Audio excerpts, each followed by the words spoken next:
Naomi Sorrell found the index card in the third drawer of her mother's writing desk, tucked behind a stack of expired coupons and a rubber-banded bundle of old holiday cards, 3 weeks after the funeral. It was part of a small, alphabetized address book her mother, Colette, had kept for decades. The kind of careful, meticulous record Colette had always maintained for everything in her life, bank account numbers, and insurance policies and utility logins recorded in neat, consistent handwriting, updated dutifully whenever a password changed or an account closed.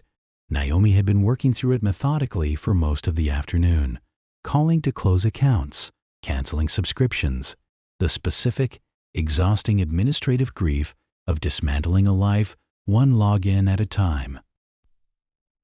Most of the entries made immediate sense. The bank, the electric company, an email address Naomi recognized as the one her mother had used for the last 15 years to send family photos and forwarded articles about gardening. One entry did not. Aurora, the card read, in her mother's careful handwriting, followed by a username Naomi didn't recognize and a password beneath it, unchanged apparently since the entry had first been written.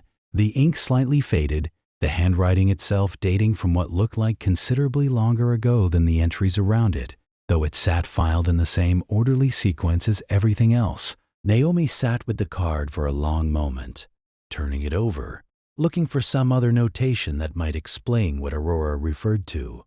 She found nothing. Her mother had never mentioned an account by that name, had never, as far as Naomi could remember, used the word Aurora in any context Naomi could immediately place, beyond a vague childhood memory of a small framed print that had hung for as long as she could remember in her mother's sewing room. A photograph of the northern lights, green and violet ribbons, suspended over a dark, snow-covered landscape, a print Colette had never explained and Naomi had never thought to ask about. She typed the username into her laptop, more out of idle curiosity than any real expectation that it would lead anywhere significant, and entered the password exactly as it appeared on the card. The login succeeded on the first attempt. An inbox opened in front of her, old-fashioned in its interface, clearly built on a platform that had gone mostly obsolete years earlier, but had apparently, somehow, remained active.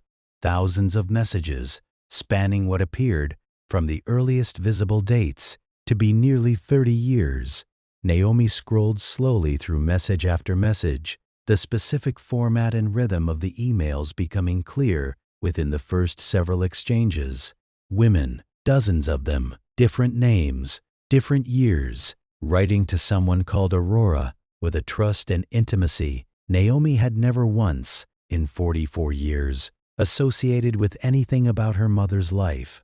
At the very top of the inbox, unopened, sitting above everything else in bold, unread text, was a single message, dated 3 days before Colette's death. The subject line read, "I don't know what to do. Please answer soon."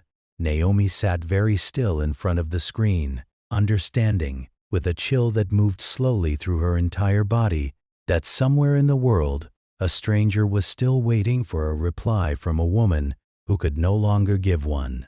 Naomi Sorrell was 44 years old, a marketing coordinator for a regional healthcare system, married for 15 years to a patient, steady man named Aaron, mother to no children of her own by choice, a decision she and Aaron had arrived at together early in their marriage and had never once seriously revisited. She had grown up believing she understood her mother thoroughly, not every detail, necessarily, but the essential shape of her, the particular architecture of values and instincts that had guided Colette through every significant decision Naomi had witnessed across 4 decades of daughterhood.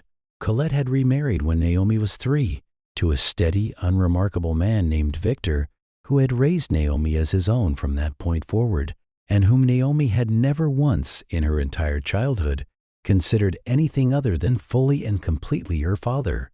Colette had spoken only rarely, and always vaguely, about the marriage that preceded Victor, a brief, difficult chapter in her early 20s that she generally described, whenever the subject arose at all, as simply not worth revisiting. a phrase delivered with enough finality that Naomi had learned early not to push further.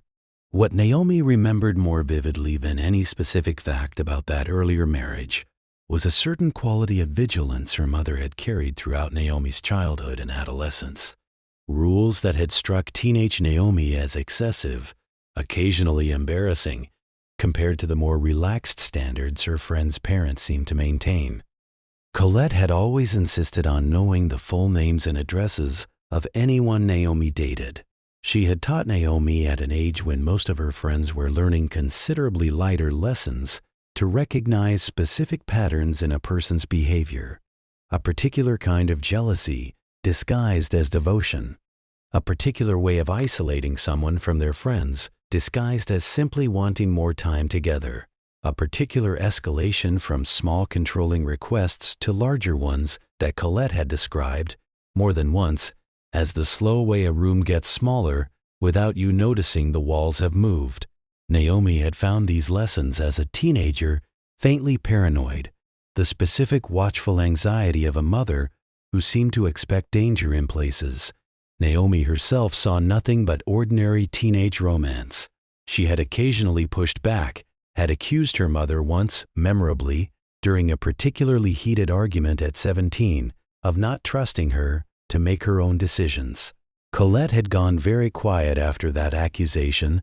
Naomi remembered now, sitting in front of her mother's old inbox, a specific, complicated stillness that Naomi at 17 had simply read as her mother refusing to engage further, rather than what she now suspected it might actually have been, a woman absorbing an accusation that touched something considerably deeper and more painful than an ordinary teenage argument about curfews.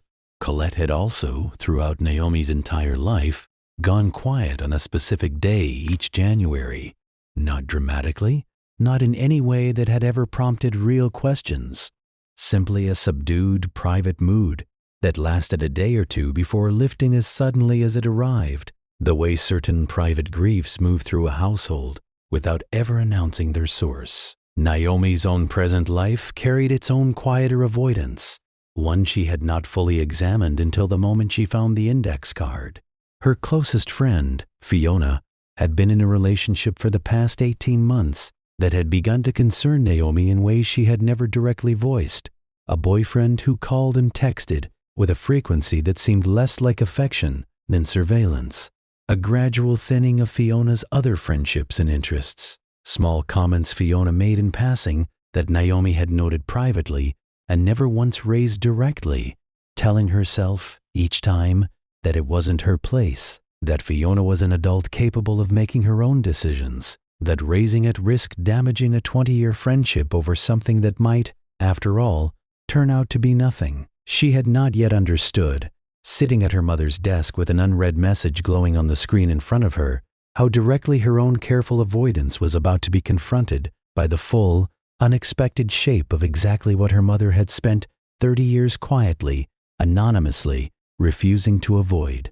Naomi spent the rest of that afternoon and most of the evening reading, scrolling slowly backward through years of correspondence that reshaped, message by message, everything she had believed about her mother's life. Aurora, she understood within the first hour, had been Colette's anonymous identity on what appeared to have originally been an early internet support forum for women navigating difficult and dangerous relationships, later migrating, as the technology changed over the decades, into a private, informal email network, women writing to Aurora individually, some only once, seeking a specific piece of advice or reassurance during a moment of crisis, others maintaining correspondence that stretched across years, long after their immediate danger had passed, Aurora remaining a steady, trusted presence in their lives, even after they'd rebuilt everything, found new partners, had children, moved across the country.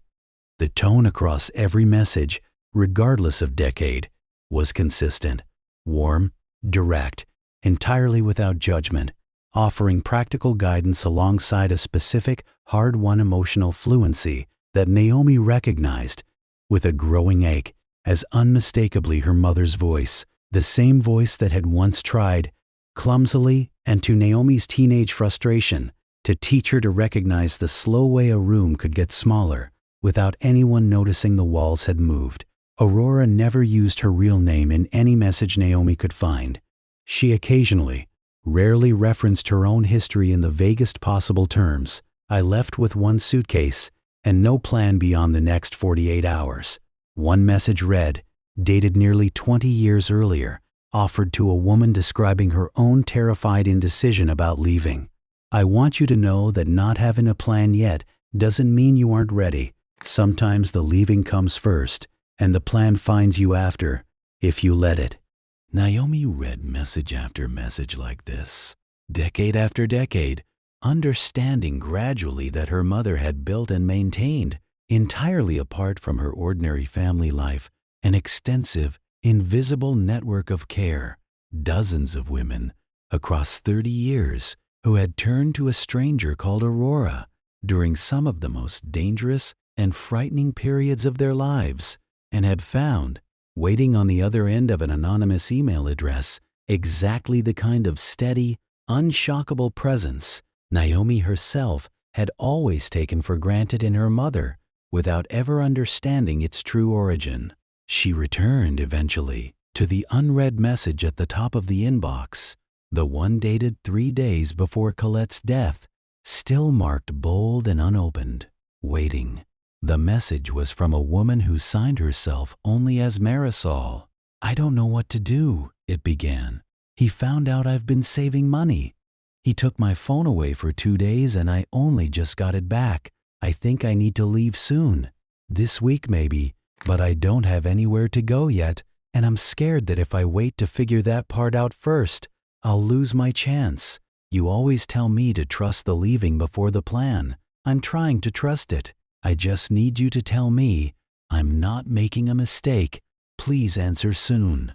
Naomi sat with the message for a long time, the specific, unbearable weight of it settling slowly into her chest. A stranger, somewhere, in what sounded like genuine and escalating danger, waiting for a reply from a woman who had died 3 days after the message was sent, entirely unaware that the voice she had trusted for what appeared, based on earlier messages in the same thread, to be at least 8 months, had gone permanently silent. Naomi did not respond to Marisol's message for nearly a week. She told herself, during those days, that she needed time to think carefully about how to handle something this delicate, that responding incorrectly or too hastily in a situation involving what sounded like genuine physical danger could do real harm rather than help. This explanation held up reasonably well for the first 2 or 3 days. After that, she recognized, with a discomfort that felt increasingly familiar, that she was doing the exact thing she had already been doing with Fiona for 18 months. Encountering a situation that frightened her, that felt too large and too consequential to risk getting wrong, and choosing as a result to do nothing at all rather than risk doing the wrong thing. She read further back through the archive during those days, piecing together a fuller picture of her mother's decades of hidden work. She found testimonials scattered throughout later years, women writing back months or years after their initial crisis, describing new lives, new relationships, children born into homes that finally felt safe, each message closing with some version of gratitude directed at a woman whose real name they had apparently never once known. She found, deep in the archive, dated from nearly 30 years earlier, what appeared to be one of Aurora's very first exchanges. Not Colette offering guidance to someone else, but Colette herself, decades younger, writing to an older woman who had apparently run the original support forum, describing her own situation with a rawness Naomi had never once witnessed from her mother in person. "I left 3 weeks ago," the young Colette had written. "I have a daughter now, from before. She's still a baby, and I brought her with me, and some days, I don't know how I'm going to manage any of this. I saw the northern lights on the drive out, the first night, pulled over on the side of the highway because I couldn't see well enough to keep driving through the tears. And there they were, green and moving. And I remember thinking, absurdly, that it felt like some kind of sign, though I don't really believe in signs. I've decided to hold on to that image anyway. I think I need something to hold on to right now, even if it's just a coincidence of weather and timing. Naomi read this passage several times, feeling the specific vertigo of learning, all at once, the origin of a framed photograph that had hung in her mother's sewing room for Naomi's entire life, unexplained, and the true, harrowing shape of the earlier marriage Colette had always dismissed as simply not worth revisiting. A marriage Naomi now understood, with growing certainty, had ended not through the ordinary dissolution of incompatibility, but through an escape, made with an infant daughter in tow, into a life Colette had then spent 30 years quietly helping other women find their own version of. She understood, reading further, that the infant Colette had described was not Naomi. There had been another marriage before Victor entirely, a fact Naomi had never once known, a detail that refrained, with startling new clarity, exactly how much of her mother's carefully guarded caution throughout Naomi's own childhood had been built not on abstract fear, but on lived, specific experience Colette had never once fully disclosed to her own daughter. Naomi told Aaron everything that evening, sitting across from him at their kitchen table, the full scope of what she'd found finally too large to keep containing on her own. Aaron listened without interrupting, his expression moving slowly through shock and then something gentler, more grieved as he absorbed the shape of what Naomi was describing. "There's a woman waiting for a reply," Naomi said, her voice unsteady. "Right now, today, and I don't know what to do, and I've been sitting on it for a week, telling myself I need more time to think it through carefully, and I think—" She stopped, recognizing something in her own words, even as she said them. "I think that's exactly what I've been doing with Fiona too, for over a year, waiting until I feel certain enough to say something, and using the waiting as a way to avoid ever actually having to say anything at all." Aaron reached across the table and took her hand. "I think you already know that," he said gently. "I think you've known it for a while. I don't think either situation is going to feel fully safe or fully certain before you act. I think that's just what it feels like to actually care about something enough to risk getting it wrong." Naomi called a local domestic violence support organization the following morning, explaining the situation as carefully as she could. An anonymous online support network her late mother had apparently run for decades, a woman named Marisol, in what sounded like active, escalating danger, waiting for a reply that could no longer come from the person she trusted. Paid for a whole month, his own time, like active, escalating danger, waiting for a reply that could no longer come from the person she trusted. The advocate she spoke with, a calm, direct woman named Patricia, walked her through the specific considerations involved, how to respond in a way that offered genuine support without overstepping into advice Naomi wasn't qualified to give, how to connect Marisol with proper local resources, how to be honest about what had happened without abandoning her in a moment of crisis. Naomi drafted the reply that afternoon, revising it several times before she felt it was honest enough to send. "Marisol, my name is Naomi. Aurora was my mother. I'm so sorry to have to tell you this in an email, but she passed away 9 days ago. I found your message going through her things, and I didn't want you to be left waiting for an answer that was never going to come, not knowing why.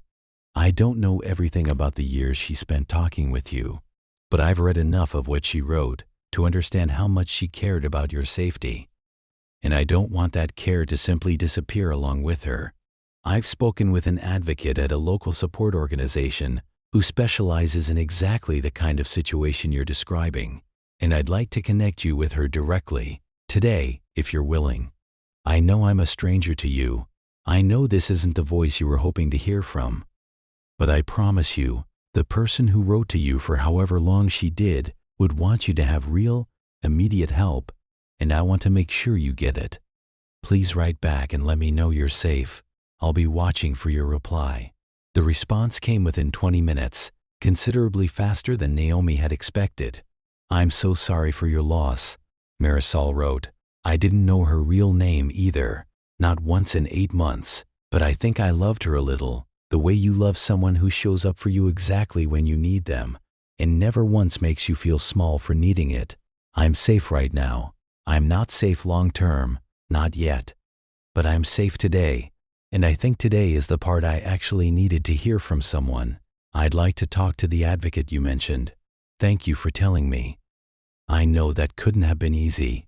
Naomi sat with the reply for a long time, feeling something in her chest loosen that she hadn't fully realized was still held tight, the specific, disorienting mixture of grief for a mother she was still learning entirely new dimensions of, and a fragile, cautious relief that she had not, in the end, let the silence stretch any longer than it already had.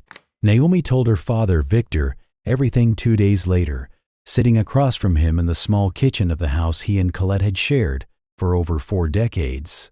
She had debated, in the days leading up to the conversation, exactly how much to disclose, whether Victor, 76 now and still deep in the early disorienting stages of his own grief, needed to carry the full weight of what Naomi had learned, or whether some version of protective omission might be kinder. She recognized, articulating this hesitation to herself, the same instinct that had kept her silent with Fiona for 18 months, the same instinct that had kept her staring at an unanswered email for a week, the belief that managing information carefully on someone else's behalf was a form of care, rather than, as she was beginning to understand more clearly with each passing day, often simply a form of avoidance dressed up as protection. She told him everything. Victor was quiet for a long time after she finished, his hands folded on the kitchen table, his eyes distant in a way Naomi had rarely seen from him. I knew about the first marriage, he said finally, his voice careful. Not the details. She never gave me the details, and I never pushed, because I could see, early on, that pushing cost her something I didn't feel entitled to demand. I knew she'd left someone. I knew it had been dangerous in some way she never fully explained. I didn't know about a child. Naomi felt her own breath catch. You didn't know she'd had a baby before me? Victor shook his head slowly. No, he said. I want to tell you I did, but I didn't. I don't know what happened to that part of the story. I don't know if... He stopped, unable to finish the thought. Naomi understood with a fresh wave of grief that this particular thread, an infant daughter Colette had carried out of danger 30 years before Naomi was born, remained, even now, even with an entire secret inbox laid open, only partially resolved. She searched, in the days that followed, through the earliest archived messages for any further mention, and found only one additional, oblique reference, years later, in a message Colette had written to another woman. I lost her not long after we got out. Not from anything he did. A fever. Something sudden. Something no amount of leaving in time could have prevented. I think some part of me has spent every year since trying to make sure that leaving still counted for something, even though it didn't save the person I left for in the first place. Naomi read this passage alone, late at night, and sat with it for a long time before she could make herself stop crying long enough to sleep, understanding finally the full and devastating shape of the grief her mother had carried silently for 30 years, a grief that had apparently transformed, through some combination of will and necessity Naomi could barely comprehend, into 3 decades of anonymous service to strangers, an entire hidden vocation built from a loss so enormous that Colette had apparently never found a way to speak it aloud to anyone in her actual, visible life. She did not share this final detail with Victor immediately. She waited instead until they were both more settled in the earlier revelations, understanding that some truths, however important, needed to arrive in their own time rather than all at once. Naomi spoke with Fiona the following weekend. Finally, after 18 months of careful, deliberate silence, she had rehearsed the conversation many times in the days since finding her mother's account, understanding with a clarity she hadn't possessed before that there was no version of this conversation that would feel fully safe or certain, and that waiting for that feeling to arrive had already cost 18 months she couldn't get back. She kept it simple, direct, careful to avoid accusation. I've been worried about you. she told Fiona, sitting together at the small cafe where they'd met for coffee for over a decade. Not about you specifically doing anything wrong, about some of what I've noticed with Marcus, the way he calls when you're out with me. More than once, checking in a way that doesn't feel like just missing you. The way you've mentioned, a few times, not wanting to bring up certain things with him because you're not sure how he'll react.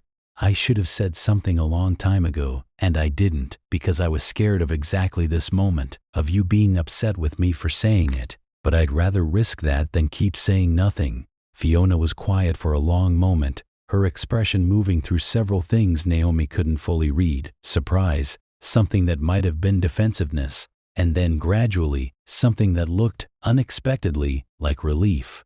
"I've been waiting for someone to say something," Fiona said finally, her voice unsteady.